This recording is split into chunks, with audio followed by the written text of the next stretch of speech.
Muy bien, la justificación. ¿Por qué llevar el curso? Bueno, porque es sumamente importante, hermanos, que podamos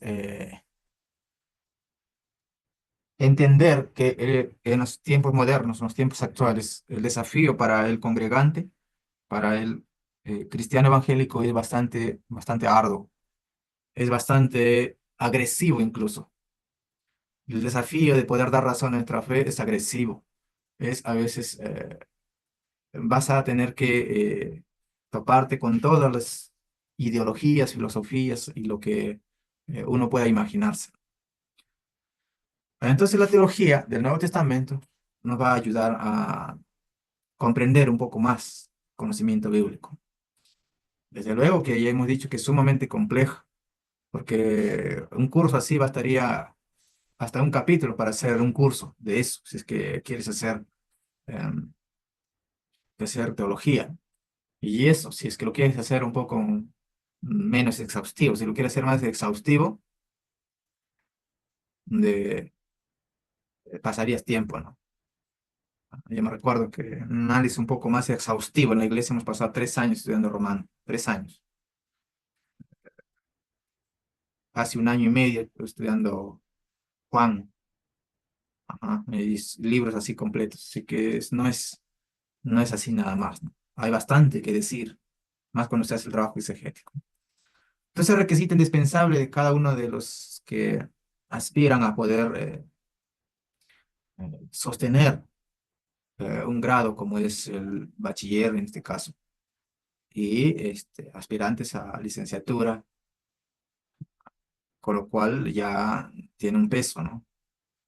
Quizás no tanto por parte del Estado, pero sí queremos poner la rigurosidad del caso para salir gente preparada para poder ayudar a la iglesia. Siempre el objetivo es ese. Como sabemos, teología no hay alguien que busque así, teólogo, no hay en el periódico, no ve en la televisión buscando eso. Pero hay una necesidad tan grande en las iglesias, allá en la punta del cerro, allá donde quizás nuestros consiervos todavía no han podido tener la oportunidad de poder recibir estudios teológicos. Ahí está la necesidad. Y entonces, el análisis que podamos abarcar en algunos textos, exegéticamente hablando, nos van a ayudar a dar luz, diría mucha luz, en cuanto a cómo es hacerlo como una muestra para luego a partir de allí aplicar eso también a los demás textos, cualquier otro texto de la Biblia, entendiendo, comprendiendo las diferentes figuras literarias que hay, sin dejar de lado eso. Y entonces vamos a poder darle quizás ese énfasis, ¿no? Muy bien, ¿qué es lo que ustedes tienen que salir aprendiendo mínimamente para aprobar el curso? Que usted tiene que tener un conocimiento no igual al que está ahorita, sino más pleno, más profundo en la teología del Nuevo Testamento. Y para eso vamos a también a tener en cuenta el exégesis como el medio para profundizar, especialmente en algunos textos que estamos mencionando, que vamos a hacer. Tenemos que hacer que usted pueda explicar con amplitud y seguridad los temas teológicos del Nuevo Testamento, al menos los que se va a tocar. Son muchos, pero al menos los que se va a tocar. Porque eso va a hacer de que usted no esté en la duda, no esté en ese vaivén de un día dice una cosa, otro día otra, y viene un predicador y lo sigue a él, viene otro y así, ¿no? O sea, tiene que estar seguro de lo que usted entiende de la Biblia. También tiene que usted desarrollar un pensamiento crítico. En la academia no es amén, pastor, no es todo amén. En la academia se discute. En la academia se, se da razones de la postura o de la creencia que uno tiene. En el seminario es un centro teológico donde se tiene que desarrollar el pensamiento crítico, pensamiento reflexivo, en donde yo digo una cosa y la sustento porque la digo. Por lo tanto, no es por fe nomás, hermano, ¿no? Eso dígaselo dentro de la congregación misma, ¿no? Aquellos hermanitos que quizás recién están llegando. Pero ya nosotros, en estos campos Aquí es donde se debe reflexionar, se debe hacer teología. Pues eso hay que tenerlo claro. Y la práctica de la tarea teológica exegética en la iglesia. Esto quiere decir que a medida que vamos aprendiendo, no solamente es teórico.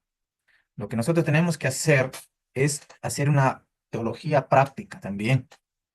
Porque el estudiante no solamente tiene que mostrar el conocimiento teórico, sino cómo aterriza ese conocimiento que va teniendo en la práctica.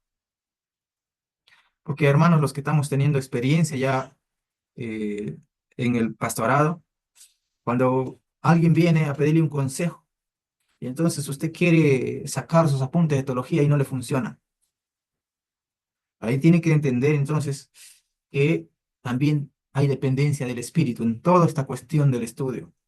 Y tiene que entender también que la sabiduría no necesariamente viene por el mucho estudiar, ¿no? Entonces ahí hay que tener ese equilibrio.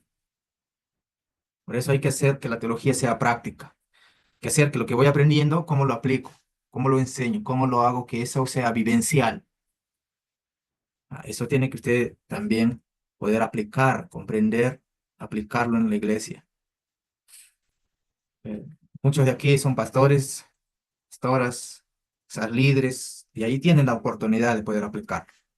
Ahora siempre yo le digo, aplicarlo no implica ir y decir todo lo que me enseñaron. Hay cosas que a veces se quedan en el aula nada más. Hay cosas que a veces se discute y se quedan dentro de la parte académica. Y para eso necesitamos sabiduría, necesitamos humildad para poder explicar con sencillez a los hermanos que recién quizás están viniendo, a los hermanos que necesitan aprender. Así que hay que tener bastante cuidado con eso. No vaya a decir yo soy teólogo, yo soy exégeta aquí y nadie me puede decir lo contrario. Bueno, ya ahí yo cuando enseño hermenéutica, enseño exégesis, les doy algunos requisitos a los estudiantes a ver si todavía, a ver si los tienen completos y si no los tienen hay que tenerlos, si no, no puede pararse delante de un púlpito. Son cosas elementales, hermanos. Entonces, y dentro del desarrollo del curso, lo que necesitamos es mostrar nuestras actitudes, nuestras maneras de ser, nuestra esencia, que yo imagino que es la manera de ser y de imitar a Cristo, ¿no? Carácter de Cristo en cada acción. Entonces ahí cuando te toque trabajar con el compañero, ahí podrás tener la oportunidad de moldear tu carácter si es que estás ahí gruñón, como gato, como león, ¿no? Eh, Ahí, si no tienes paciencia allí, cuando el hermano te hace esperar, cuando te dice, espérame un rato, y al final lo envía al trabajo al otro el día, y ahí estás que te agarras los pelos, ahí implica la actitud de poder mostrar el carácter de Cristo. Ser tolerantes, respetuosos. Quizás aquí no todos pensamos igual, ciertamente nadie. Y yo no quiero que piensen igual, porque eso sería completamente feo y no se puede, es imposible. Así que las ideas van a salir de cada uno y hay respeto, hay que tener respeto. No comparto, pero respeto. Y doy mi muestra y mi argumentación de por qué no comparto.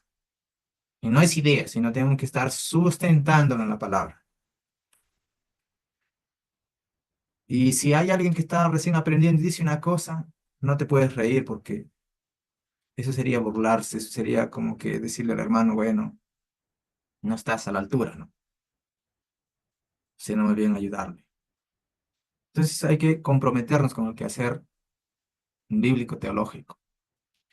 Hay que ser empáticos con nuestros semejantes. Muchos de aquí tienen problemas con las redes, con la red de internet, y a veces está cortándose. Cuando quizás te quiere preguntar a ti y simplemente dice, yo no sé, ¿para qué no viniste? Bueno, ya es tu problema. Bueno, con eso no quiero decir que usted le haga todas las tareas al hermano o al hermano. Eso se llama ser cómplice del pecado, de la ociosidad, de la pereza. Eso tampoco usted debe permitir. Una cosa es apoyar, otra cosa es ayudar. Hay que entender bien eso. Te puede apoyarle, diciéndole, direccionándole, mire, esto es así, o explicándole incluso de cómo fue la clase. Usted no le puede ayudar. Usted no se puede poner a hacer la tarea del otro. Tiene que haber sacrificio. Y lo que queremos es que menos de los seminarios salgan hermanos que tengan un título, un cartón en la mano y en la cabeza no tengan nada.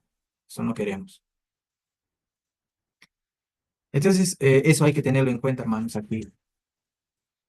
Siempre mostrando la capacidad de control, de dominio propio, y demostrar el fruto del espíritu, ¿no? Muy bien, dentro de la metodología ya sabemos, al menos los que tenemos experiencia ya conmigo,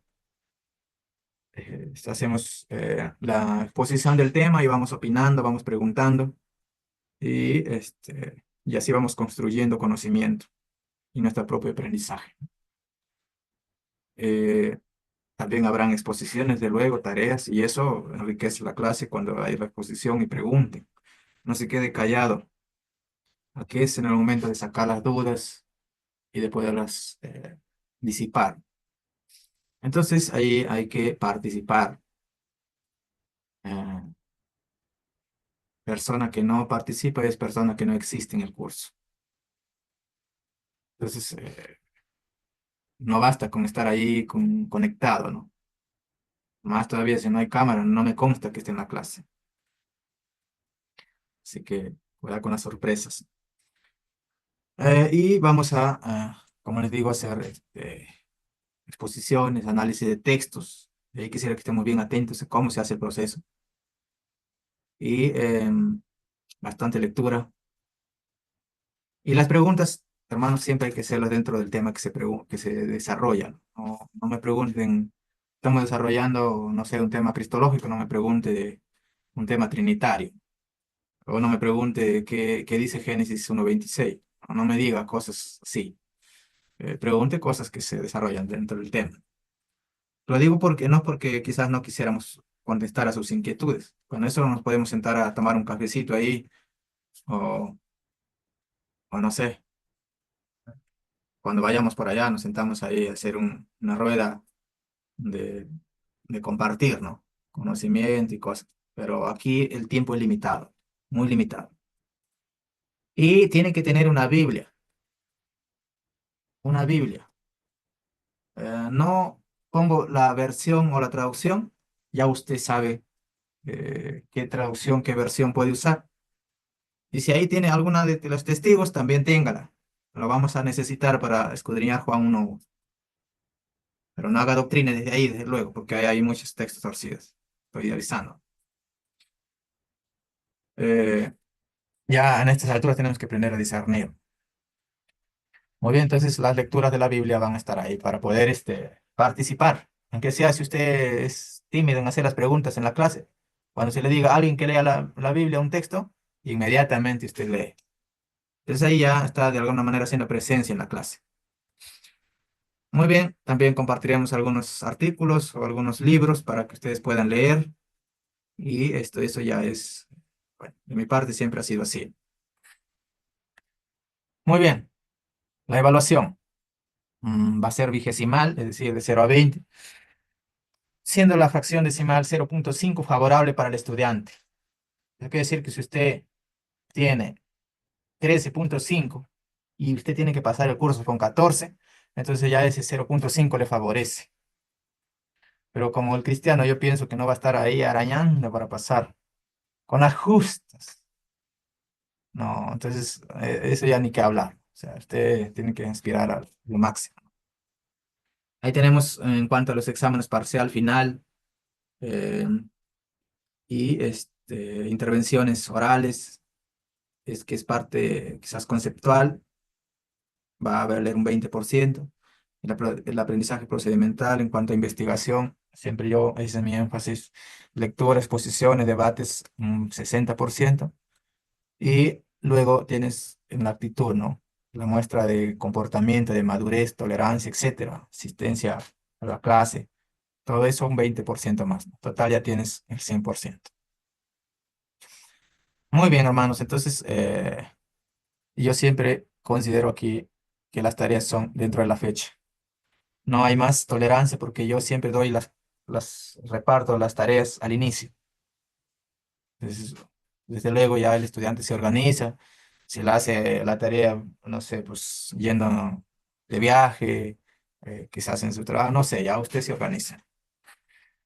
Entonces ahí tenemos nuestras consideraciones. Muy bien, aquí tenemos el desarrollo de los temas. Hoy haremos una introducción al curso y empezaremos a trabajar sobre el reino de Dios, que es básicamente un tema teológico dentro de los evangelios. Ética del reino, si nos da tiempo hoy, si no, la siguiente. Y vamos a hacer un exégesis de Mateo 6:33. Muy bien, así vamos a ir desarrollando los temas a continuación. Lo otro vamos a desarrollar parte del tema del Mesías en los evangelios también, la muerte del Hijo, y hoy vamos a hacer un exégesis de Juan 1:1. Luego pasaremos teología en Hechos y cartas Paulinas, la obra de Cristo, por ejemplo, en las cartas Paulinas. Haremos una exégesis de Juan 12:25. Pasaremos también a tratar sobre la psicología paulina, sobre la nueva vida en Cristo, qué quiere decir eso en los textos paulinos. Y trabajaremos el texto en exégesis de 2 de Corintios 2, mejor dicho, 5:17. Entonces así vamos a ir desarrollando nuestros temas. Estos están así de manera ya distribuida. Y parte quizás de esos temas son los que ustedes también desarrollarán dentro de la exposición, porque son temas quizás amplios y no nos va a dar el tiempo para desarrollarlo por completo. Muy bien, así tenemos las 7 clases de programación más el examen. Muy bien, amados siervos, se abre el telón y empezamos nuestra clase. Como les digo, es 2 cursos en 1. Me hubiera gustado solo llevar exégesis nada más, o teología, pero el curso es así, hermanos. Así que fuerza, ánimo para poder continuar. Aquí tenemos algunos temas que vamos a tratar en el transcurso de la clase. Como ya les he dicho, la teología Nuevo Testamento es muy amplia. Tiene temas profundos en cuanto al significado teológico, riquísimo en eso. Peor las cartas paulinas, más todavía. Por eso se tomará solamente algunos temas que ya hemos estado mencionando en el sílabo. Entonces, cuando nosotros hacemos ese tema, yo quisiera que ustedes se queden siempre con la intriga, con las ganas de querer aprender más y vaya a investigar otro tema de esas mismas cartas o de esos mismos libros, lo importante que sea del Nuevo Testamento. Y ya quedará en usted la responsabilidad de poder tocar otros temas, porque 6, 7 clases no es suficiente como para desarrollar todo aquí. Entonces depende de usted si quiere seguir avanzando. Materiales que siempre considero que usted debe tener, que debe comprar, debe conseguir, eso sí, no robar, no poder chantajear o extorsionar, ¿no? Eso lo hace el mundo, ¿no? Ahí usted desempolve ahí su chanchito, o en todo caso cómpralo por Kindle o por, por Amazon, no sé. A veces hay unos que están de manera abierta también, el público en PDF, ¿no? Ahí tenemos Teología del Nuevo Testamento de Eton Ladd, que es uno ya clásico de ahí. Hay uno más nuevo de Frank Thielman, Teología del Nuevo Testamento. Hay esta colección de teología contemporánea, muchos dicen que es uno de los mejores, que es Teología del Nuevo Testamento de Howard Marshall. Y Charles Freire, tenemos Bíblica del Nuevo Testamento, también lo puede consultar. Tenemos también aquí de Francis Vogel, que es una teología del Nuevo Testamento, ¿no? De la colección Ágora. Tenemos teología del Nuevo Testamento de Joachim Jeremías. Uno más crítico que hay que tener bastante juicio crítico es Teología del Nuevo Testamento del neortodoxo Rudolf Bultmann, alemán él, por cierto. Y ahí tienes más eh, Teología del Nuevo Testamento, ¿no? Hay 4 tomos ahí. Muy bien. eh, Ahí están los materiales a consulta. Como son 2 cursos en uno, tenemos que ir tomando las dos y hilando las dos partes. ¿Qué es teología? Ya en una clase como ustedes ya da ganas hacerlo porque se puede conversar. Ustedes ya no son nuevos. Teología ya han llevado, están cansados de saber tanta teología. Entonces hay estudio, razonamiento acerca de Dios. A veces alguna teología dice el estudio de Dios, pero a Dios mismo en sí no se le puede estudiar por completo. Entonces son cosas acerca de. Y lo que se puede conocer en la Biblia es sus atributos, no así su esencia en sí mismo. Eso nadie lo podría comprender. Entonces la disciplina, como ya lo han dicho, que estudia la naturaleza de Dios y sus atributos. Él lo describe la Biblia. Dice, el libro para hacer teología es la Biblia.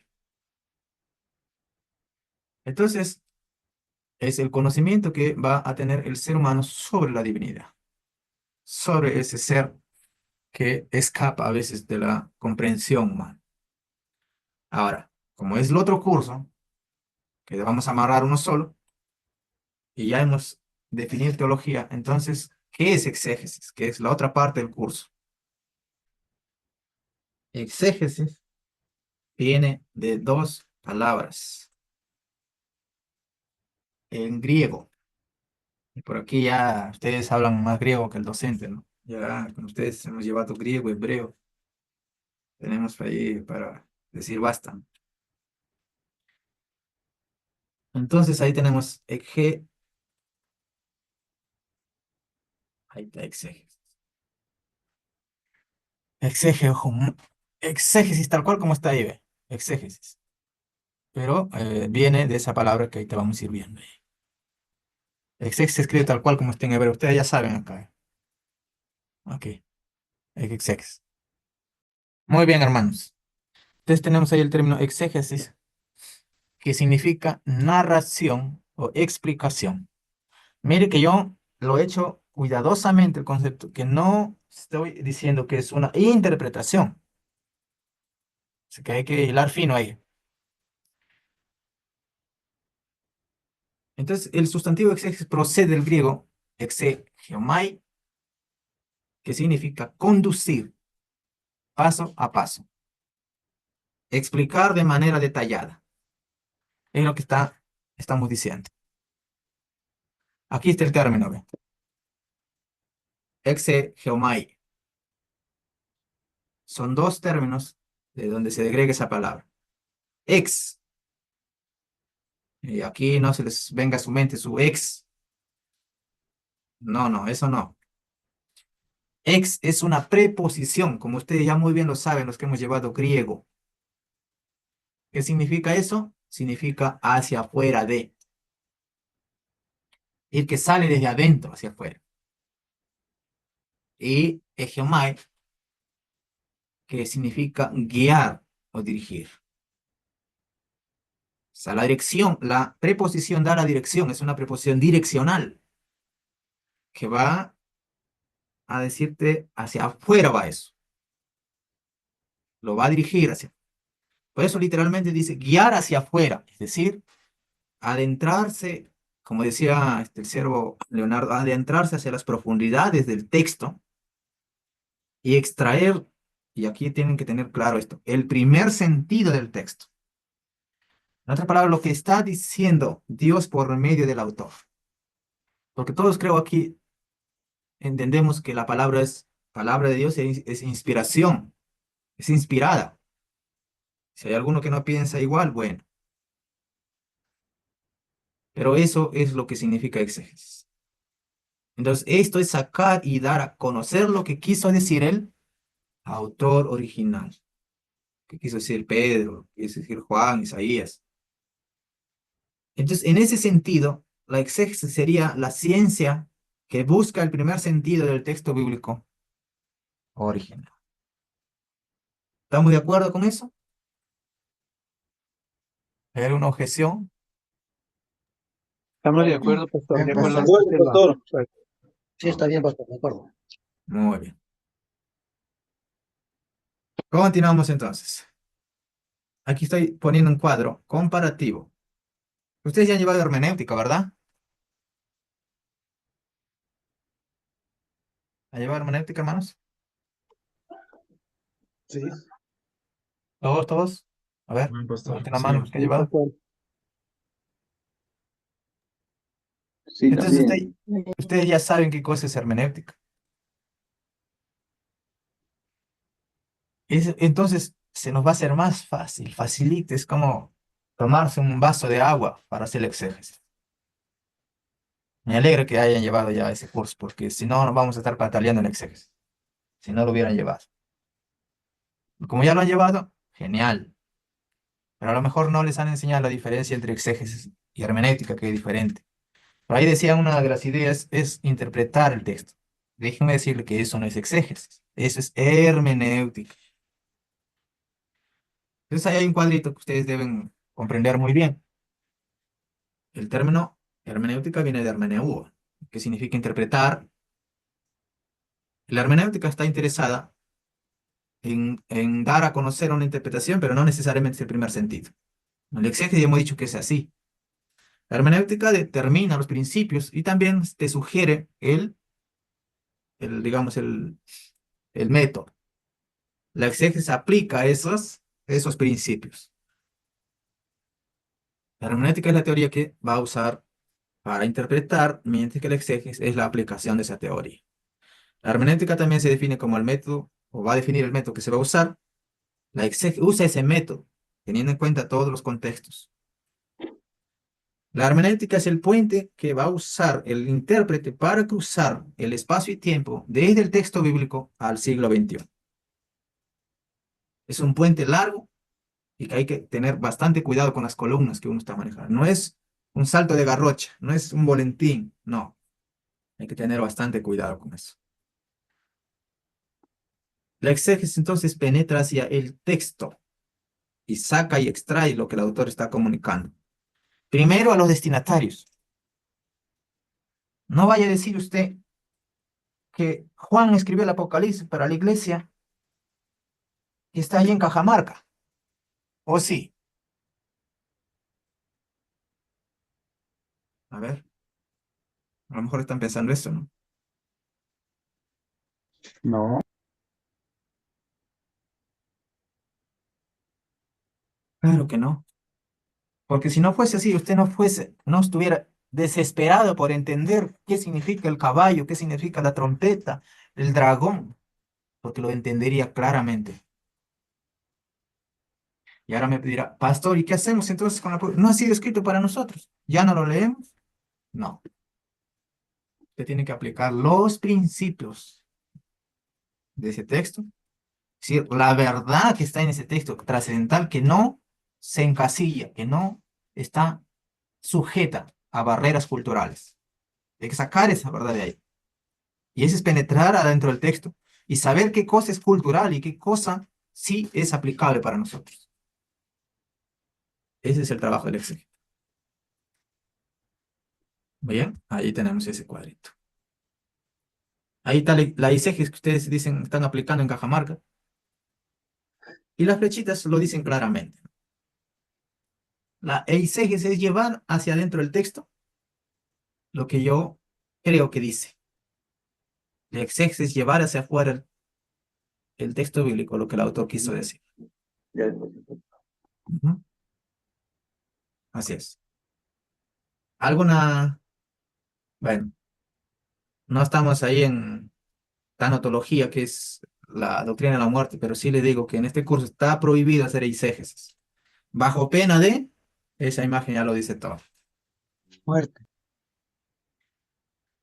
Bueno, no es que les voy a mandar ahí un chamo o algo así, ¿no? No, eso ya le darán cuentas al Señor si hacen eisegesis.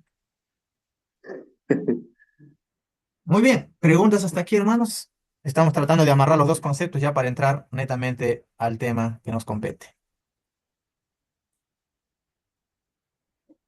Solo estoy dando algunos conceptos que ustedes ya los conocen seguramente para poder entrar al texto, al tema de hoy. ¿Todo claro, hermanos? Sí, pastor. Sí, pastor. Muy bien, seguimos. Amén. Hay alguien que me ha rayado la pantalla, creo que no le ha gustado. Quiere seguir haciendo disejes, creo. Muy bien. Entonces, hoy vamos a ver el reino de Dios según los evangelios. El reino de Dios según los evangelios. ¿Qué es el reino de Dios? Podemos dar algunas opiniones si es que lo tenemos, hermanos.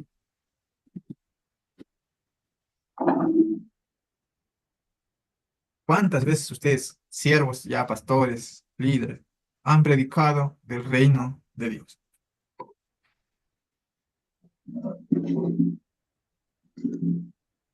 ¿Qué es el reino de Dios?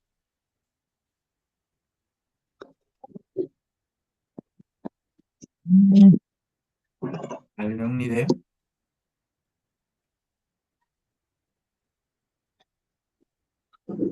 Amén. Bueno, sí, Jesús dice al inicio cuando empezó su ministerio, arrepentidos porque el reino de los cielos se ha acercado. Entonces, Él es el rey, se puede decir. Ya, por ahí tocando algunos textos.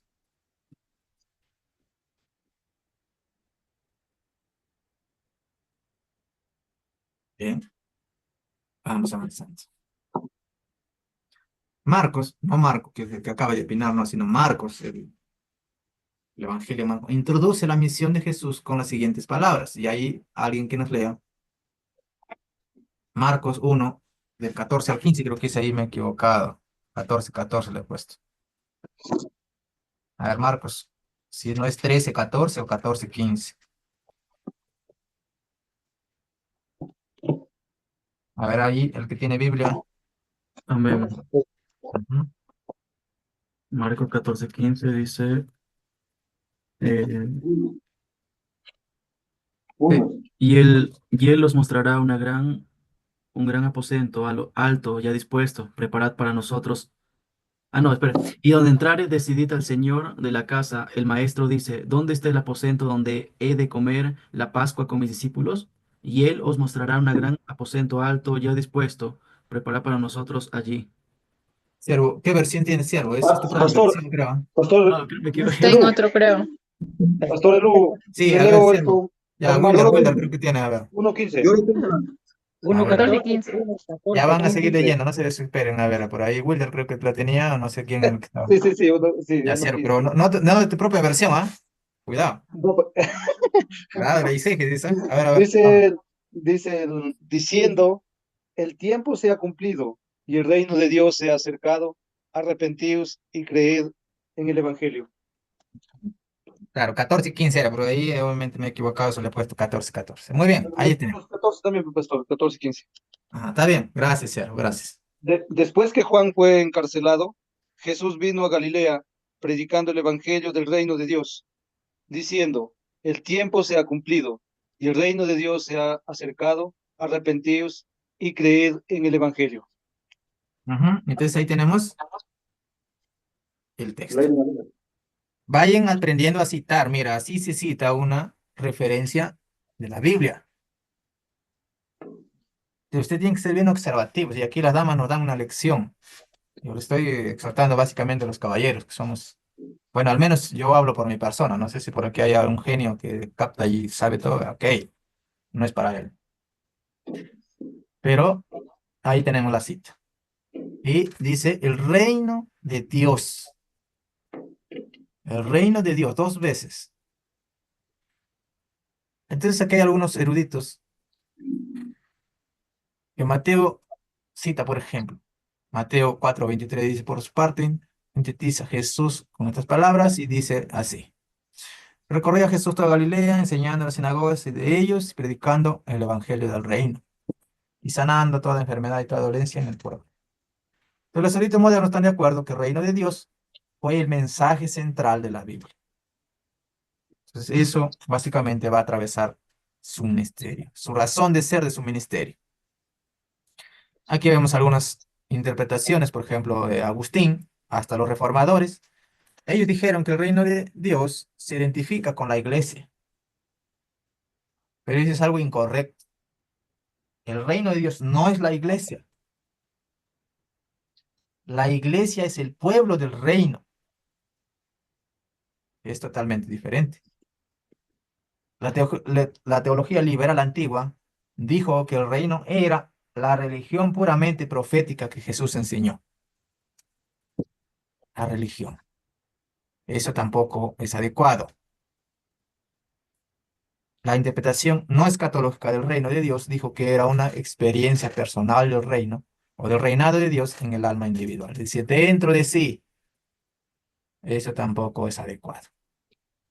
Tenemos acá otras interpretaciones de Johannes Wetz, por ejemplo, en su libro La predicación de Jesús acerca del reino, en 1892, dice que Jesús, em, según los conceptos y en la perspectiva de Jesús, el reino fue de los apocalipsis judíos, totalmente futura y escatológica. Es decir, nada que ver con el pueblo de Israel de su tiempo, solo futuro. El triunfo del reino de Dios sobre Satanás ya se había dado en el cielo y Jesús anunció solamente su venida a la tierra. Eso básicamente lo que dice este intérprete. Albert Winster dice que Jesús entendió el reino de Dios como un futuro inmediato, es decir, una escatología inmanente, presente. Pero como no vino, entonces dice Jesús murió desesperado y desilusionado. Mira hasta dónde están llegando varias interpretaciones. Charles Tocqueville, gran teólogo de Gran Bretaña, dice que el reino de Dios era una serie de símbolos que representan realidades más allá de espacio y tiempo y de nuestra mente. Ese totalmente otro, como decía Oscar Cullmann en su libro Teología, Cristología del Nuevo Testamento, ha entrado a la historia. Eso entonces es escatología realizada. Bueno, aquí hay más de Joachim Jeremías. Él dice que se trata de una escatología en proceso de hacerse realidad. Jesús cumple su suceso, pero también espera la consumación escatológica. Y los dispensacionalistas distinguen entre el reino de Dios y el reino de los cielos. El reino de los cielos es el reino teocrático, terrenal profetizado, prometido a Israel, que fue rechazado por este. El reino de Dios es el gobierno universal. Así hacen la diferencia. Y ahí tenemos otras interpretaciones. Pero al fin y al cabo, por ejemplo, esa de hacer diferencia entre el reino de Dios y el reino de los cielos es totalmente erróneo. Eso no se puede hacer. Es lo mismo. Reino de Dios, reino de los cielos es lo mismo. Solo que, ¿por qué la diferencia es cielos? Porque obviamente desde la perspectiva judía es mejor pronunciar cielos que reemplazar Yahvé o poner Yahvé, porque ellos no quieren pronunciar el nombre. Entonces le ponen un término ahí que es que puede significar parecido o igual. Entonces, el reino de Dios en el judaísmo Antiguo Testamento. No se encuentra la palabra reino de Dios en el Antiguo Testamento como tal. La idea está en los profetas, pero no con la frase reino de Dios. Por ejemplo, se habla de Dios como rey, tanto en Israel como también en otra parte de la tierra. Ahí tenemos textos, quizás por el tiempo no vamos a poder lecturar. Entonces, aunque Dios es rey, en el Antiguo Testamento estamos hablando, también debe llegar a verse como universalmente. El reino de Dios en el judaísmo, ya netamente en la pueblo judío, la forma del reino futuro lo expresan de dos maneras. Ellos piensan, o pensaban, hoy ya quizás no tanto así, la esperanza genuinamente profética, que esperan un reino que surja de la historia y el gobierno va entonces a poder ser uno de los descendientes de David, dentro del marco terrenal, dentro de la genealogía de David. De ahí tiene que salir el rey, según Isaías 9:11. Pero esta postura se desvaneció cuando fueron exiliados en Babilonia. Entonces, otra de las ideas que tienen los judíos, o que tenían antes incluso de Jesús, Es una penetración apocalíptica de Dios en la persona de un hijo del hombre celestial con un reino completamente trascendental. Es decir, va más allá de la historia, como quizá lo da a entender Daniel 7. Entonces, van viendo dos ideas. En la antigüedad, en el Antiguo Testamento se tiene una idea, pero no se pone la frase como tal. Ya eh, más adelante se va a entender dos maneras de comprender el reino de Dios.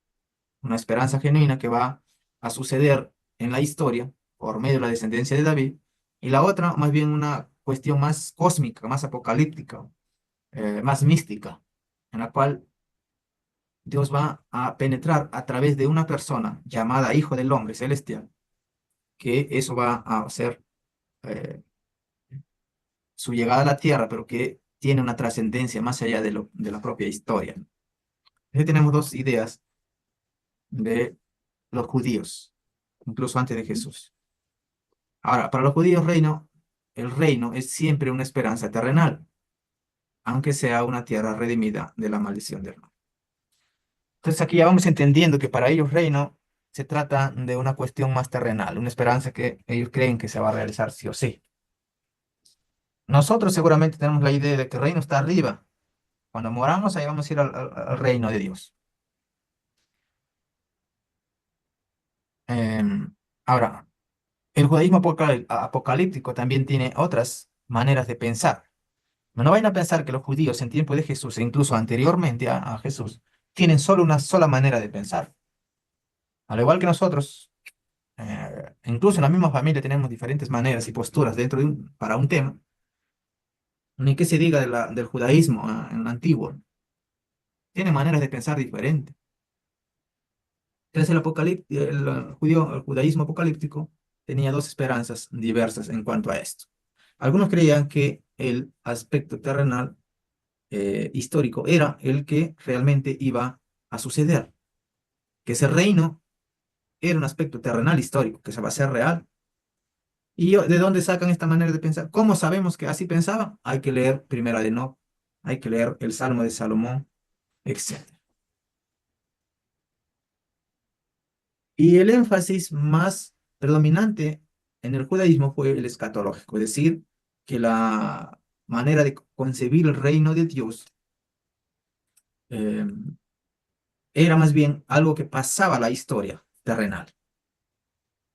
Porque obviamente decían que esta historia, esa tierra, este mundo estaba caído, obviamente, estaba contaminado, estaba bajo los poderes del enemigo. Y entonces ese reino no podría hacerse terrenal, no podría hacerse patente ahí porque no puede contaminarse eso. Está totalmente corrompido. Entonces ellos más enfatizan en algo posterior, escatológico. Pero hay una comunidad de Qumran que de manera diferente. Por ejemplo, ellos creían que la consumación escatológica, es decir, la cuestión del reino, sí, era real, era posible, pero esperaban que ángeles desde el cielo venían y tendrían que venir en el momento que va a venir ese reino, venían ángeles a unirse juntamente con ellos, que son los hijos de la luz, así se llamaban ellos, en la lucha contra los enemigos. ¿Cuáles eran los enemigos? Todos los que habían invadido, todos los que le hacían la vida imposible a Israel. Entonces, todos ellos, que eran hijos de las tinieblas, tenían que acabarse, tenían que morir. Entonces, el reino de Dios, cuando venga, porque están creyendo en una consumación escatológica, es decir, en los tiempos futuros, para decirlo en otras palabras, cuando el reino de Dios venga, sucederá que ángeles de Dios van a venir a unirse con ellos, porque esa comunidad creía que ellos iban a ser los que iban a ver eso. Se van a unir juntamente con ellos para luchar, para erradicar esa maldad. Por eso es que ellos, es una comunidad que no permitió incluso ni siquiera que puedan estar allí también los judíos que pensaban de otra manera. Es una comunidad muy cerrada que tiene sus costumbres, sus reglas. Allí en la cueva 1 de las cuevas de Qumran tenemos un manuscrito encontrado que tiene la regla de la guerra. Así se llama ese pergamino, ese pedazo de papiro que se ha encontrado allí. Y por eso sabemos que ellos pensaban así. Ahora, la literatura rabínica desarrolló más bien una escatología parecida a la de Qumran que acabamos de ver.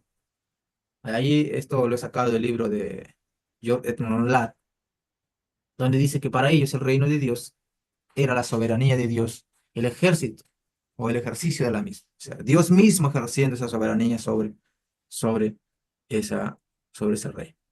Pero a lo largo de la historia, Dios ejerció dicha soberanía por medio de la ley. Es decir, que para ellos y para los rabinos, entendía que ese ejercicio, ese poder, que ese reino, ya Dios lo estaba ejerciendo de alguna manera en el mundo, en su pueblo, a través de la ley. ¿Cómo lo sabemos? Bueno, ahí tenemos los escritos rabínicos, la Asunción de Moisés, que es un libro apócrifo que data entre el siglo III antes de Cristo y el 30, en el año 3 al año 30 después de Cristo. El reino de Dios entonces en la tierra estaba limitado a Israel nada más y solo al final de los tiempos, él, es decir, el pueblo de Israel, podría manifestar su soberanía en todo el mundo, como dice ahí la Asunción de Moisés, y luego su reino se presentará a toda su creación. Así pensaban entonces de esa manera. Ahora, hay otros que piensan diferente. Mira, vamos viendo ya varias maneras y varios grupos que están pensando de manera distinta. Vean, por ejemplo, aquí los celotes. ¿Cómo ellos pensaban, cómo concebían el reino de Dios? Ellos decían eh, que ese reino será por medio de la fuerza, casi parecido a los unranitas. Ustedes saben que los celotes era digamos, el grupo más nacionalista que existió. Esos son que andaban en chaira, que andaban espada, ¿no? Ellos siempre andaban ahí una navaja en la cintura, ¿no? Entonces, tuvieron varias insurrecciones, obviamente, varios, digamos, enfrentamientos con Roma. Por ejemplo, la de bajo Judas y bajo Teudas, que lo narra Hechos. Otra también bajo un egipcio sin nombre, también lo narra Hechos, capítulo 21, 38. Y quizá la más conocida en el 132 después de Cristo, con el rabino Bar Kokhba, ¿no? Que fue llamado el Mesías por Akiva, ¿no? Akiva es un rabino que escribió sobre este personaje.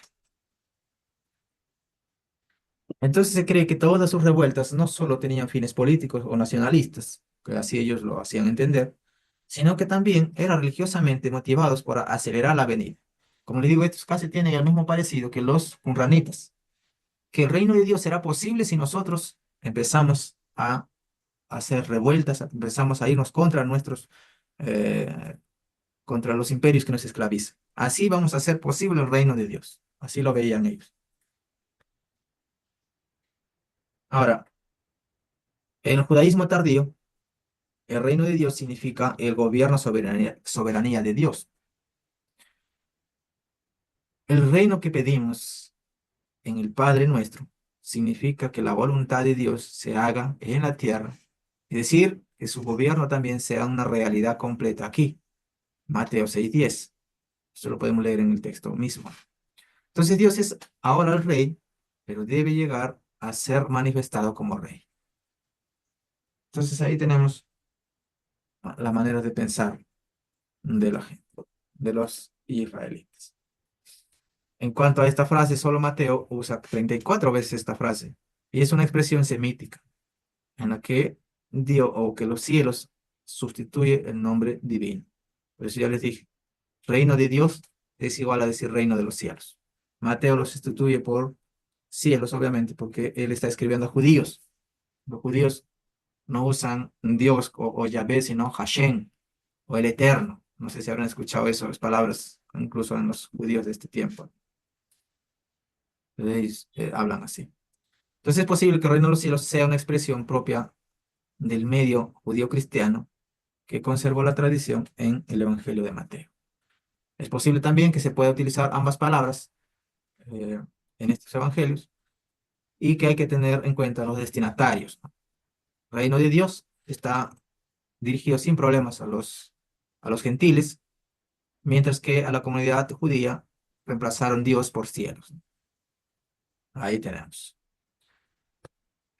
El reino escatológico. ¿Y aquí quiero entendiendo? Que los evangelios hablan de la venida del reino de Dios, como Mateo 6:10, o también su aparición en Lucas 19:11, en lo que concluiría entonces este siglo y sería la inauguración del venidero. Es decir, al fin de este tiempo, de este mundo, se va a inaugurar el venidero.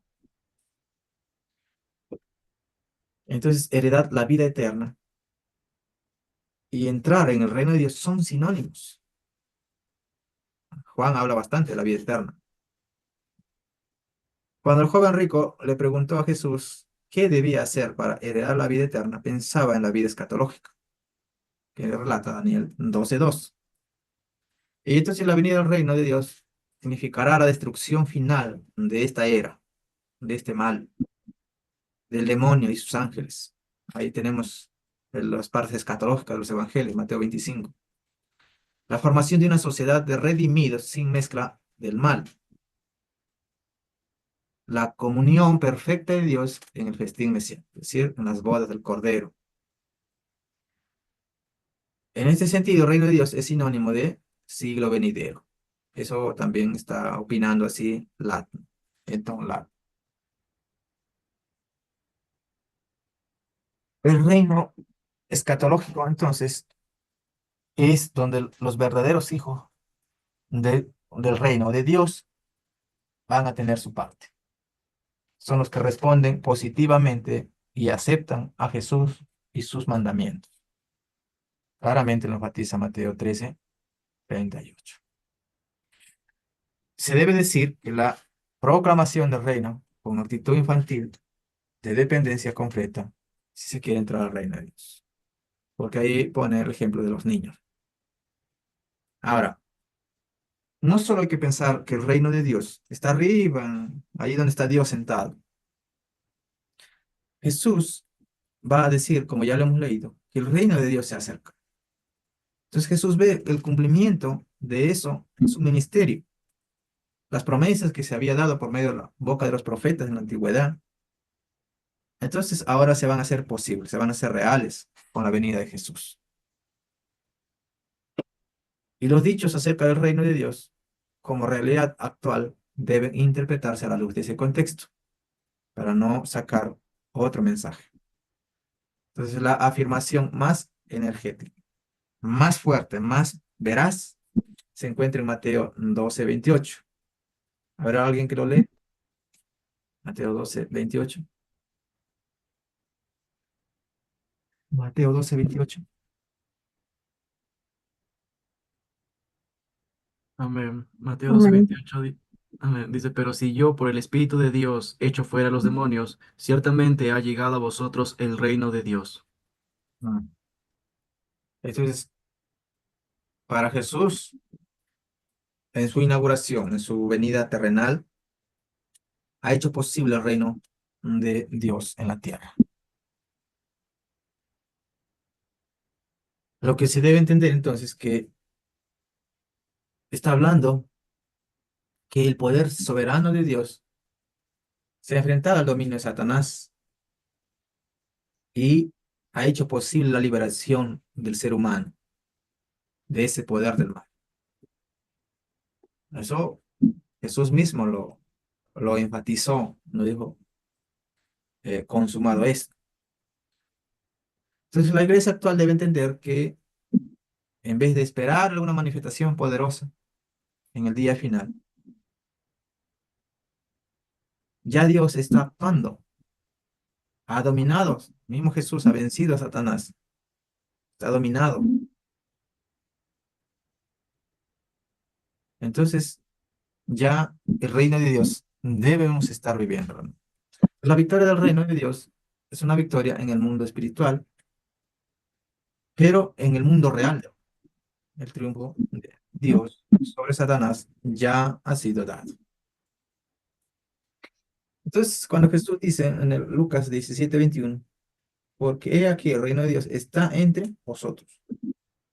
Esta es una verdad que se habla de manera contundente en los evangelios y que hay que vivirla, hay que entenderla y vivirla. Entonces, se puede decir que el reino de Dios se muestra en dos fases unidas, el, como decían los teólogos eh, de la modernidad, el ya, pero todavía no. Es decir, el reino de Dios ya vino. ¿Cuándo? Bueno, Jesús mismo dice, el reino de Dios está entre vosotros. Es decir, cuando Él ha venido a este mundo, ha hecho posible, ha hecho visible, se ha podido ah, tener un encuentro entonces real, vivencial con ese reino. El reino de Dios ya ha sido inaugurado. ¿Pero qué falta? Falta su cumplimiento total, falta su plenitud, falta la plenitud de ese reino. Muy bien, hemos dado algunos panoramas de todo lo que es reino de Dios, cómo pensaba uno y otro grupo. Y vamos ahora a entrar un poco a lo que es el texto que tenemos ahí para hacer la exégesis. El tiempo es corto, hermanos.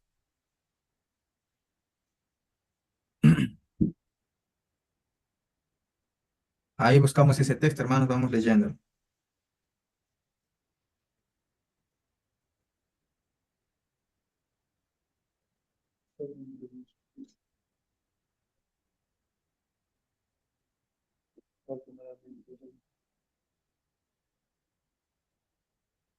Amén. El texto es Mateo capítulo 6 versículo 33. Dice, mas buscad primeramente el reino de Dios y su justicia, y todas estas cosas os serán añadidas.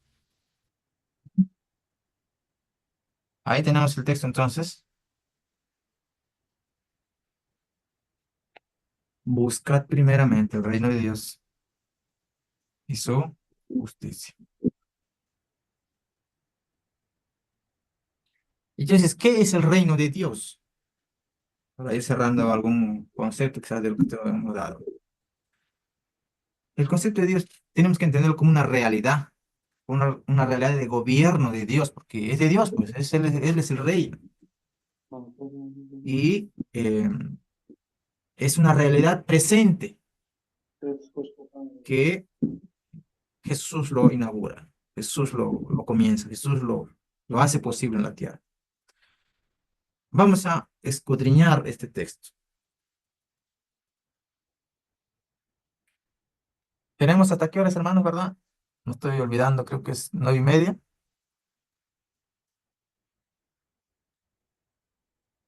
Hermano Jaime Mantillas, ¿a qué horas dijo que era? A ver si me corrigen, porque yo me puedo ir hasta las 11, hermanos. Creo que era hasta las 9:30, pastor.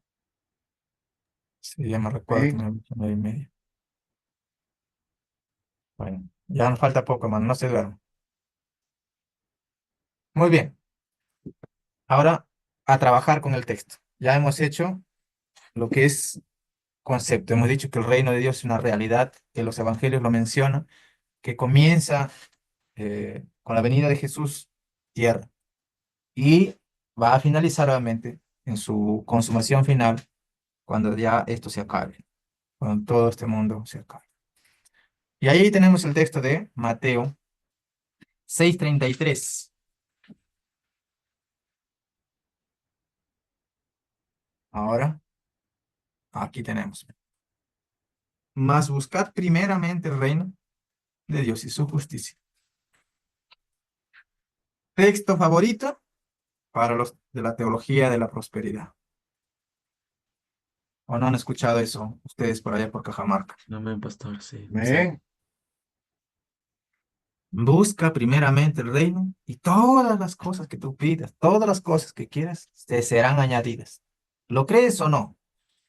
Y la iglesia dice, amén. Bueno, yo no Lo sé, declaro, dice, lo decreto. lo declaro, lo decreto, ¿verdad? Pero no han escudriñado el texto.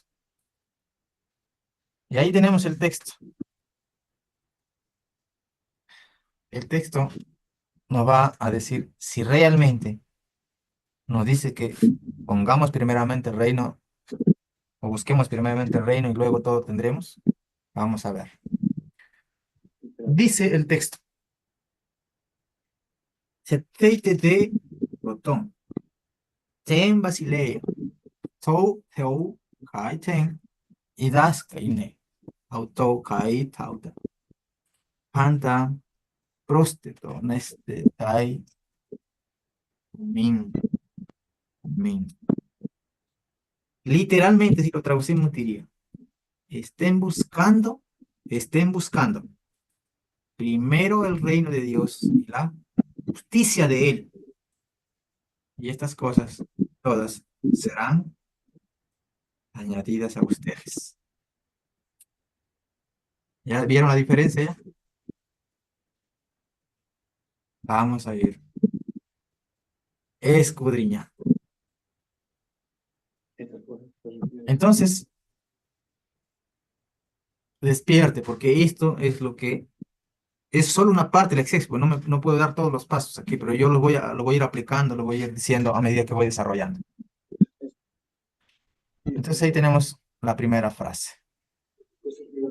Teteite. Y se viene del término seteo, que significa buscar, procurar, demandar. Y este es un imperativo en tiempo presente.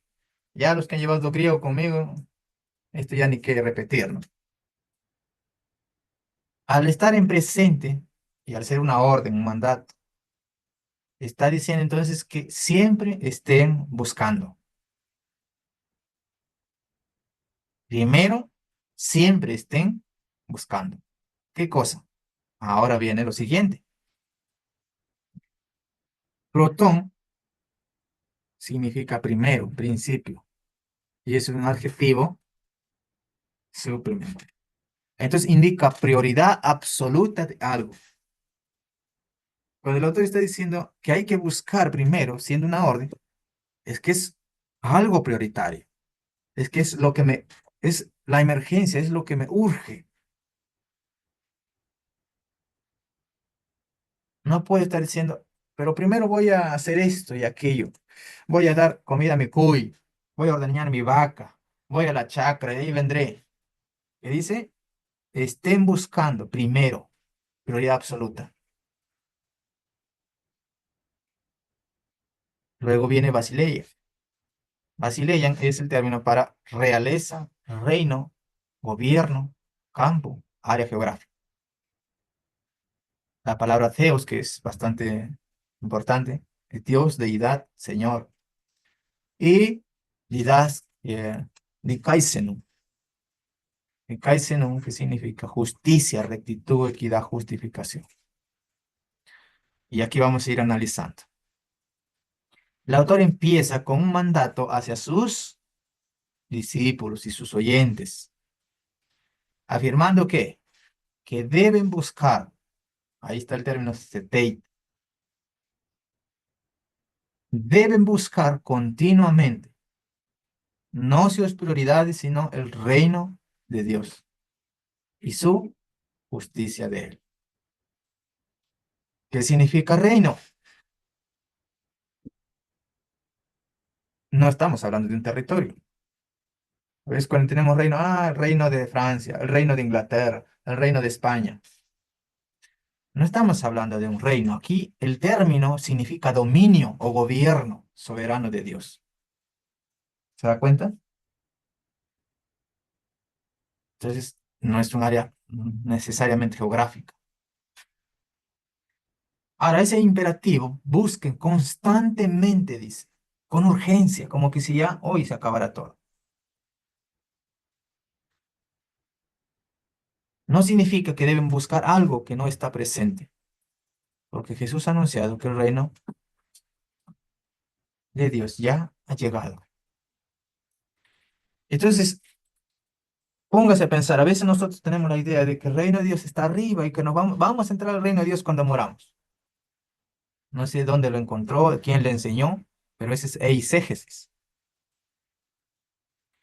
Yo creo que no sería nada pertinente y nada adecuado de parte de Dios que diga, buscad primero.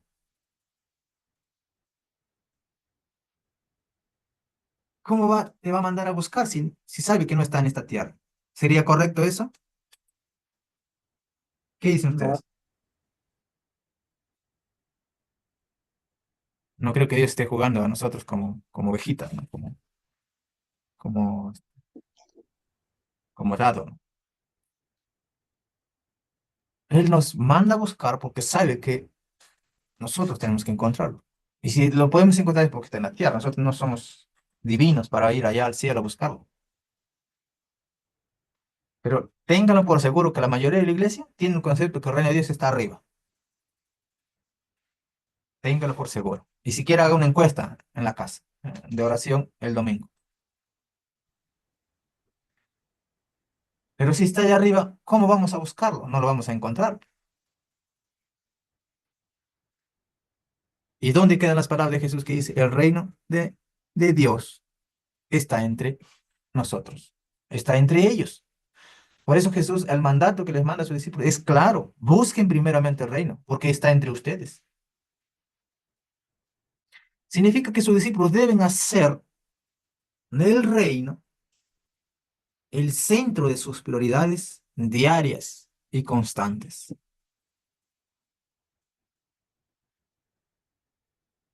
Debe hacer usted y yo. Y ahí sí podemos sacar la enseñanza. Debemos hacer del reino nuestras prioridades, nuestras constantes. Pastor, Entonces, disculpe. sí, ¿Puedo entender de que el reino de Dios, lo que usted está explicando, cuando dice buscar primeramente el reino de Dios y su justicia, y el resto vendrá por añadidura? Entonces, ¿cómo lo podemos buscar? Yo entiendo que es a través de su palabra, porque a través de su palabra nos enseña cómo es Él, cómo es la ciudad santa de Jerusalén. Entonces, a través de su palabra es lo que Él nos está mostrando, el reino que Él nos trajo a esta tierra. Porque fuera de su palabra, entonces podríamos poner ya lo que se llama eisegesis.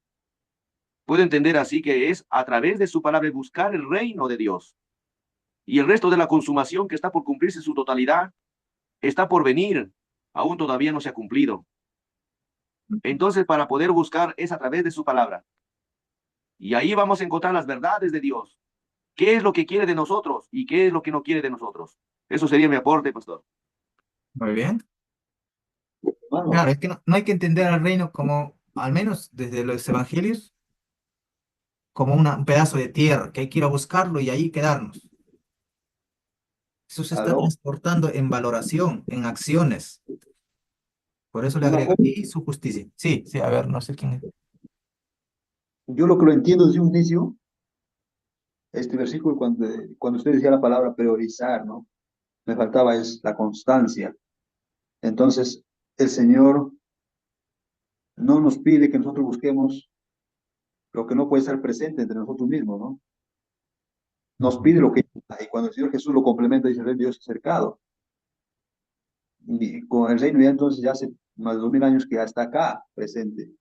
Y la Reina Valera dice estas cosas y todas estas cosas, dice, ¿no? O serán añadidas.